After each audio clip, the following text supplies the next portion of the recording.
Alright, hello all, welcome back to another video and welcome to Sammy G's World of Cinema. Today on the channel I am joined by Ryan over at Let's Get Kicking Pod. Hello Ryan. Hello, welcome to Sammy G's video. This is random because I've been here recording a documentary. You have? Yeah, so a documentary or a mockumentary? It's a documentary. Oh, is it, well, a documentary about a mockumentary. I know if I was doing a mockumentary, wouldn't I? Yeah, about a mocker, a coffee. His interview that I'd done with him, it's half an hour long. It was only supposed to be 10 minutes. Which will be spliced up with a lot of stuff about physical media, and there will be a lot of stuff that'll be coming out. It's due to come out in July because I want to work on it properly during the summer.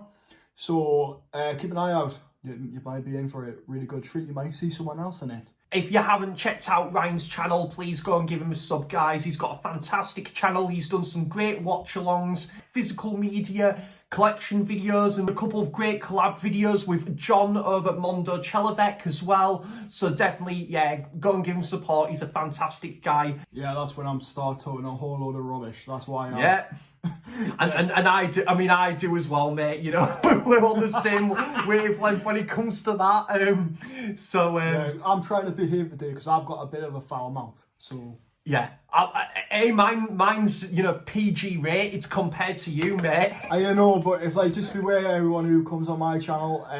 I am a very sweary person. So do you swear by that? So today's video, that's me and Sam are going to do because it's his video. I'm going to be talking about our favourite movies of all time. Do like a top three of my favourite films ever. So Ryan's got his documentary on like his film and physical media in July. So I'm really looking forward to that, and I contributed, this charming Sam contributed. Right, so if you're looking, I'll go for my number one. I always go start from 5, but because we're doing 3, I had to think very hard what will be at number 3.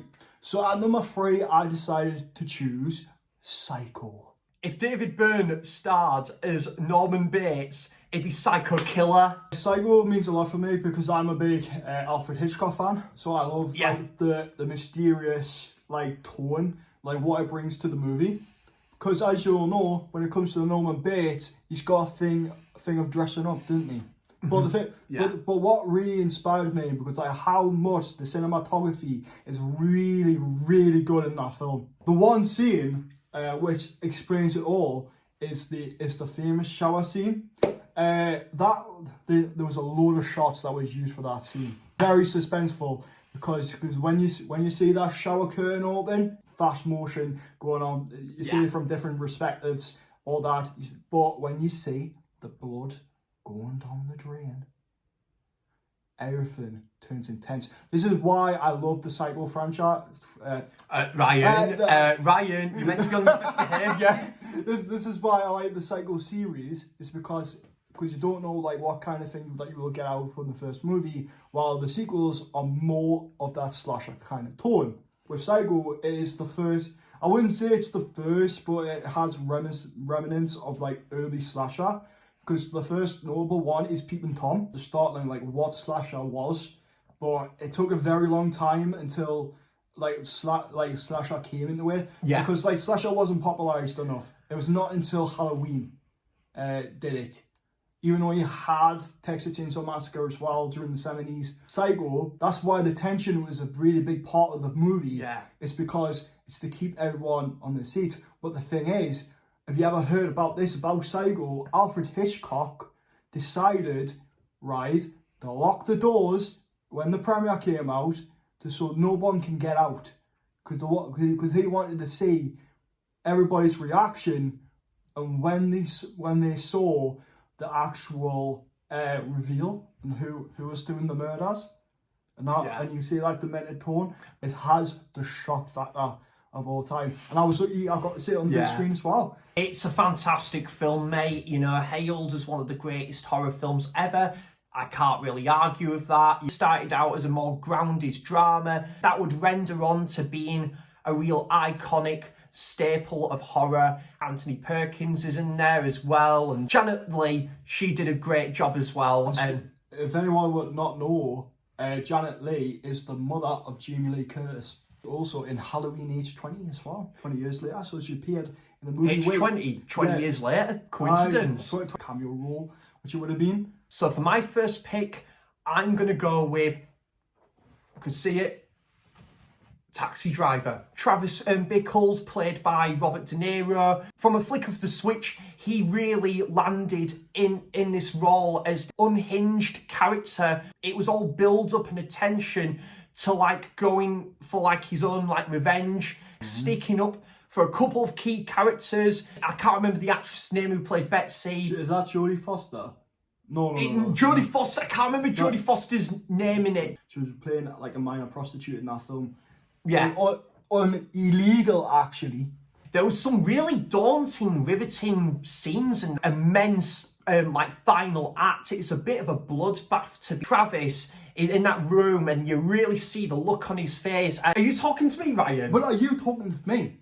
There's no one else here, so you must be talking to me. Fantastic acting. It's a great character-driven study. It takes place in New York. It's got a very grimy like look about it, but I think it really suits the mood and the style of the film. I think the direction from Scorsese is sheer class. It's got a 4K coming out very soon, which, you know, like I would like a standard edition of that as well as a steelbook. Thank you very much. It's got a great soundtrack from Bernard Herrmann as well. I think it's one of my favourite film scores ever. The narration from Robert De Niro as Travis is absolutely fantastic. Really well choreographed. Some of the lighting as well is brilliant. Yeah, it's really good because like I like how most of it is actually set at night, which is really good. Because you get to see him like traveling around like New York in his taxi, and like without the different like multiple shots and stuff that was used. There's a load of political themes in it. Yeah, that absolutely. was used, like especially with like the case of like child prostitution, which is one of them. Sign of vigilantism. This movie takes a lot of serious tones, and that's why it gets dark so over a sudden. Like the first hour, you see the transformation of this like normal standard guy who just basically a former veteran. Like he definitely had like post-traumatic stress disorder. He wasn't really the bad guy, was he? Not really. It was just he was going by his own demands. You know, like he was going by justice and what he truly believed in and what was wrong with society. He felt that there was a real change of direction, like working like late nights, and then, you know, like he's an absolute wreck like the next day, and it's kind of like the diary of that character, but you're also seeing through the eyes and what he's visualizing. We're seeing through the eyes of this character that we might have not had that perspective from another character. If you had the perspective of another character in this film, it might have been an interesting input, but might not have had the same oomph and feel as it, you know, as it would from like the vision of Travis Bickle in this. It's brilliantly directed. It is a wonderful 10 out of 10 film. For me, folks, my favourite Scorsese film. It is like the icing on the cake when it comes to like his own filmography. Was it Rocky that picked it to the post for like Best Picture? A lot of people wouldn't argue with that decision. I certainly can see why it's a great movie. As much as I love Rocky, right? Taxi Driver was the most dominating for that. I think for that year. Nominated for Oscars, I believe.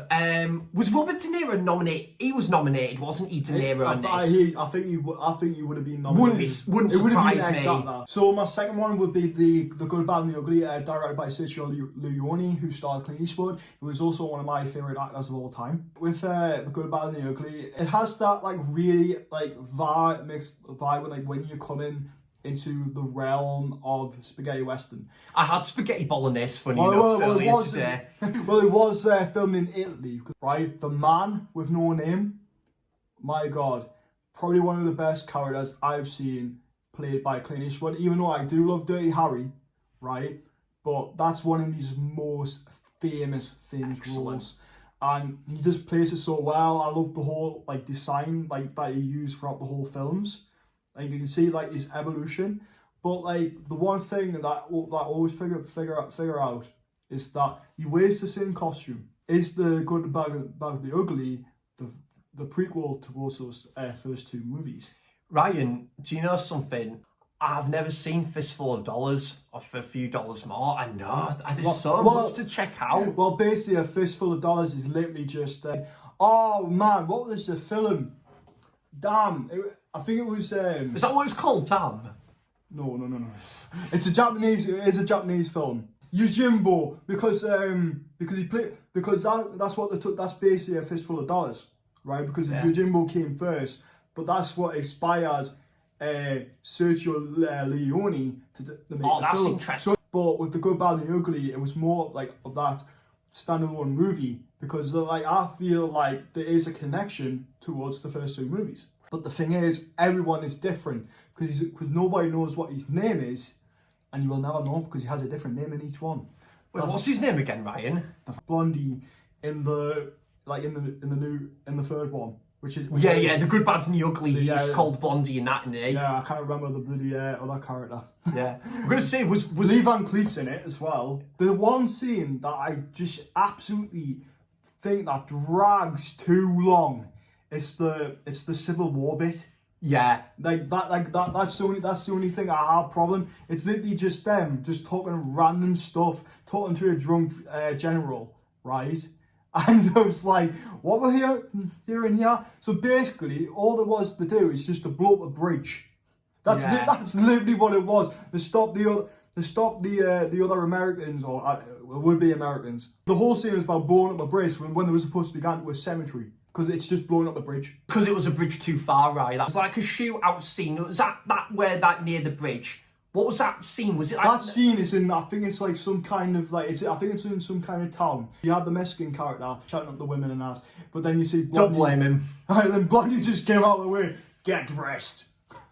You know, I was like, that's a really funny scene, like, you know, but it's still always be a good film. But I think the best thing about the film, it's got to be the soundtrack. Ennio Morricone, one of the masters when it comes to film scores. If you didn't have that score, it wouldn't have that same oomph or impact on like that Western. I was saying this on Pete's stream the other night.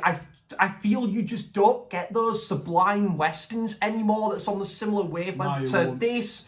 Or you've got the rest of the Man with No Name trilogy.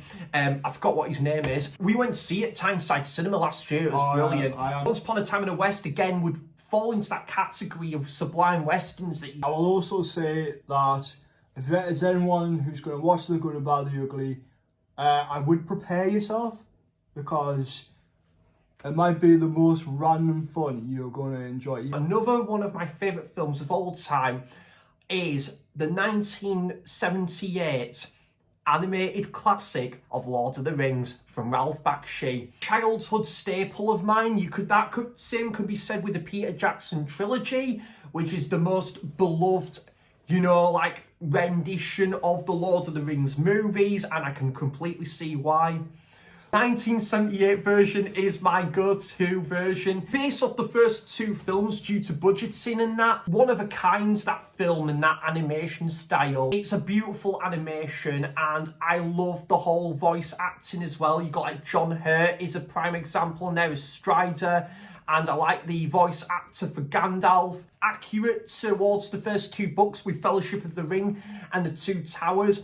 I felt this was like Ralph Bakshi's a real exception for him in his filmography, because Ralph Bakshi's filmography, for the most part, is like kind of like explicit animation. It was a new chapter for him in his filmography. Really fantastic job with compressing the two books together, and you know, I love the way the film is choreographed. I think it ends beautifully with that sword fight. Would have led on to Return of the King, but due to budgeting, they didn't. That wasn't really encapsulated, which I'm cool with, as it is, treating it as just based off the first two books. Frodo and Sam's like friendship, which, hey, speaking of which, Ryan as Frodo, Sam as Sam. I love it when we get to see Gollum and you get that tension building. I really love all of that. And with Mordor, it's one of the most darkest animations I've ever seen, and I'm yet to see Watership Down, folks. Can you imagine a non-PG version of Peter Rabbit Well, they're going through like Winnie the Pooh now, is like a slasher genre. no. Imagine one with like rabbits. I watch it every Christmas Day. I've kept it traditional for the last few years, and I love the music, the score from Leonard Rosenman is ornate style as well, but having a bombastic style about it as well. So my last pick, as you all know, and I am a big fan of gangster movies, so this one will always be my favourite of all time of gangsters. It is The Godfather. The reason why this is always going to be number one for me, Francis Ford Coppola's like early movie. I know he did Dementia 13. Not seen that. I haven't seen it as well. That was his debut movie. But The Godfather is the one that definitely brought his career off the ground. It has that serious tone. I love the intro, like the beginning, the scene, like where they're standing out talking about what's happening with Don Corleone. It's his daughter's wedding day, but they're busy doing business. It's Talia Shire, who is Francis Ford Coppola's sister, who also played Adrian in Rocky. That's one of my favorite scenes. Like, it's so like dramatic and it's so suspenseful because that gangster's perspective of a don. But I also got that scene, like, you know, where you see that movie producers, and then when he wakes up, he discovers there's that horse's head in his bed. Oh, that bloody that's scene. Grim, isn't it? It is. I It's remember grim. that. But I've got to say, the makeup effects on that and the prosthetics on that and that head was absolutely brilliant. It's like a crime drama that you see from the gangster perspective, and I'm glad Mario Puzo, who is the writer of the original book, is brilliant, who also wrote the screenplay, and I felt like that what kept it originated, because I was watching a documentary about you know, how they were making the movie. Francis Ford Coppola actually had the whole script that was written by him. Well, not by him, but he would have written like the screenplay and stuff like that for the movie. And what Mario Puzo brought to the table, he used that to follow out like what scene I'm seeing, because within movies, not every scene is filmed in order, but like it showed you like what scenes need to be filmed. And I feel like how long that wedding scene is a great way to introduce the characters, the evolution of Don Corleone with Michael, who becomes the Don himself. It's a welcoming reception of both things to the characters, but to the wedding as well. The powerhouse acting, sheer class that it's gone into that film, it is wonderful. Considering Francis Ford Coppola was really making inroads as a filmmaker, I think for him to adapt this movie 3 years after the original novel is some achievement. But not only that, and spend, what would it be, about, I don't know, 40% of the book, which was Don Corleone's past, and he would like render that into like The Godfather Part 2. But majority of that movie was him with his own name stamped to it, and that was only 2 years after the first film. That is an incredible achievement. Robert De Niro actually auditioned to play Michael.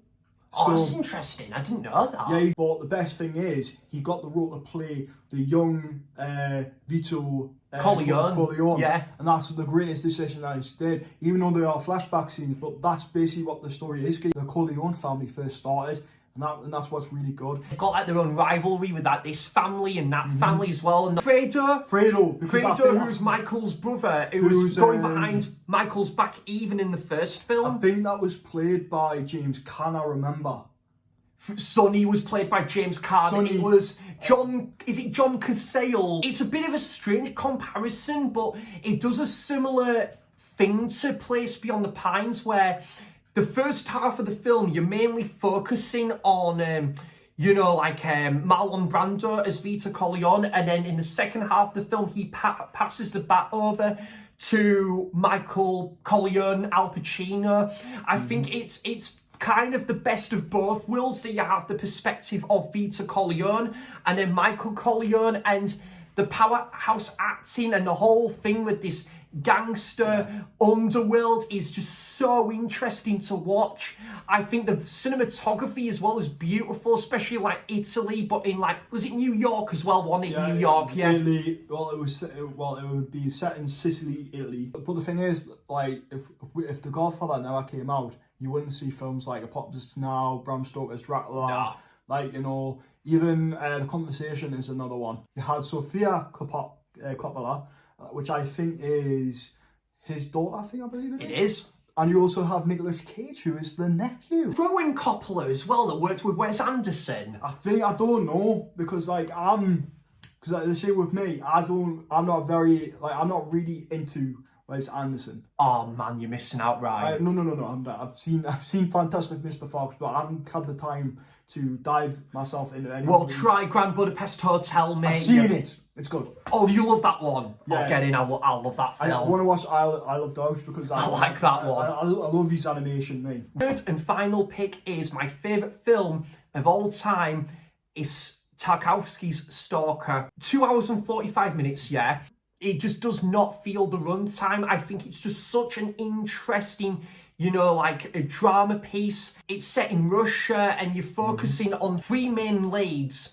I think it's the protagonist named Stalker, you've got the writer and the scientist, and they all work together and they go on this experiment, they go on this journey, they make their way to the zone, have to go through like this minefield, which, you know, it's like a hazardous zone, it's a very dangerous area. Previous people that have set a foot into the room, the zone, that their wishes have been granted and they have never returned ever since. There's been stories of that. And main guy who got released from prison, he's just recently reunited with his wife and his daughter who's mute. He makes the journey with like his two co-workers, colleagues, and they've got different theories and methods of what's in the zone. This room as well, they're kind of going by their own conspiracy theories and they're all going by their own methods. They've got a very debatable way of putting their points and messages across,